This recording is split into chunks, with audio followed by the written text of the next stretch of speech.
Pero yung mga reaction, ano yung ano mo dun? Meron pang bantaan sa TV, karapat dapat. Ikaw personally matagal ka sa showbiz. Ano may ginagawa ng mga tulpo? Yung mga magbabanta ka, mananakit ka? Hindi na kailangan yun. By that time, they were not using their minds. They were not using, hindi sila in a mental, na masabi natin na nawala. Oh, they're not using their minds, yung ginagawa lang nila. Yung kanilang emosyon. Hindi.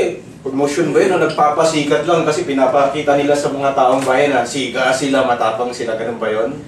Tama na sana yung yung ginagawa nila sa bayan na tumutulong sila, pinapakita nila ng ganun. Pero pagdating naman sa doon, dapat naman, they could have handled it privately.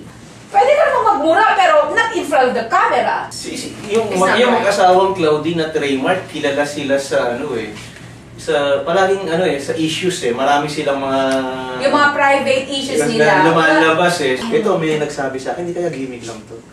Hindi naman siguro bugbugan naabot ng go. Diyos ko, gagawa pa ng gimmick pero yun naman, yung safe naman na wala ng dugo. Merong issue yung Tulfo Brothers, dapat ba iba na sa TV mga yan? Hindi. Bakit? Kailangan natin sila.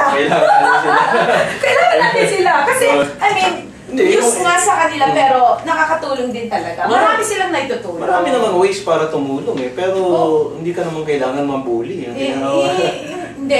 As a matter of fact, isa nga ako nanonood lagi sa kanila. Of course! Lalong-lalo kay sino ba yung paborito ko? Si Rafi. Si Rafi. Crush ko nga yun